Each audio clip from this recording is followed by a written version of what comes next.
when I was auditioning for the first major audition that did really help change the course of my life was for Biloxi Blues, Neil Simon. And, you know, without getting into a lot of detail, I'd had a terrible fight. And anyway, I was leaving New York, right? Then I was going to go back to Ohio and write a play. And then with that play, I was going to come back to New York. And, you know, yeah, a lot of people had this dream. But anyway, that's what I'd had it. New York won. New York won, I lost. I was going back to where my mom was living in Lebanon, Ohio. Now, I had an agent at that point. Getting the agent was a very tough deal, but she sent me on one last audition, and that audition was for a Neil Simon play, Biloxi Blues. And when I went in to audition for the casting person, I didn't know that Neil Simon was sitting in the back of because I was auditioning for an understudy role. Like, what playwright of his renown is going to be sitting in the theater watching? Well, luckily he was. And so it went well. And by the way, it only went well because, well, I'm out of here. You know what I mean? I'm leaving. I give up. I'm done. There's nothing you can do to me. That's really interesting. It's really crucial. Yeah. The other time it happened was equally crucial. Yeah. But anyway, so then I get called back in. I was understudying 2 roles, and I mean, I got to say, I did well. And then later that day, they called me, you got it. And every one of those people were looking at their, you know, whoever they were understudying, and they might have been quite pissed off. Many of them felt they could do better than the person who... Me, I was happy as could be. I auditioned for the understudy. I got the understudy. And by the way, both of those guys are doing that part better than I could do it. Wow. So I was happy. And then the other time was when I auditioned for Cheers.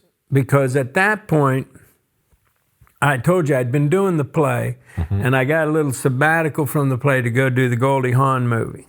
And someone kind of filled in for me. And then both of the guys got fired who I was understudying in the Neil Simon play. They got fired. It was on Broadway in the Neil Simon Theater, right? It was my dream. Like, also, I was a fanatical fan, and still am, of Neil Simon.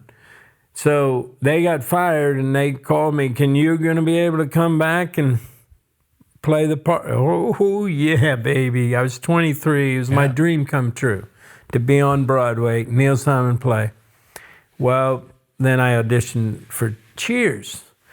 If I got it, great, but I'm already going to be on Broadway. Like, it didn't matter to me. Like, I didn't realize what a huge life change it was going to be and how important it would be to my...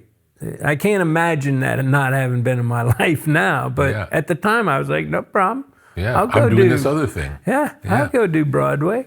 That's my dream anyway. I don't want to do television. So when I went in for that audition, I was really free.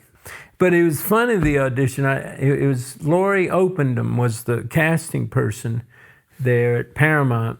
She worked for NBC. But anyway, I went in and I auditioned for her. And she was like, I could tell, she was like, whoa. Now, they'd almost cast the guy. He was pretty much locked in. He was going to play Woody. But I went in and, you know, like I say, what do I care? You know, I'm set. Nothing to lose. I'm set. Nothing to lose. Yeah. And by the way, that's the thing that kills people in auditions is their desperation. But when you go in and you got nothing to lose, oh, is it freeing? It's like if freeing yourself from the inertia of like, I got to get this, you know? Yeah. And I did well with Laurie, and she's like, can you come with me? And I follow her, and, you know, we went through a door, and we seemed like we went through another door, and I don't know when we're going into the room with the people. which ended up being Jimmy Burrows and the Charles brothers and everybody. And just before we entered that room, I had a runny nose, you know, and as she opens the door going into the room, honk, you know, from blowing my nose. Amazing. And the entire room just burst out laughing. Amazing. And it was a complete mistake, you know, I mean, it was accidental. Yeah. And Jimmy told me later, you had the part that moment. You had the part. Had to blow your nose. The universe was intervening.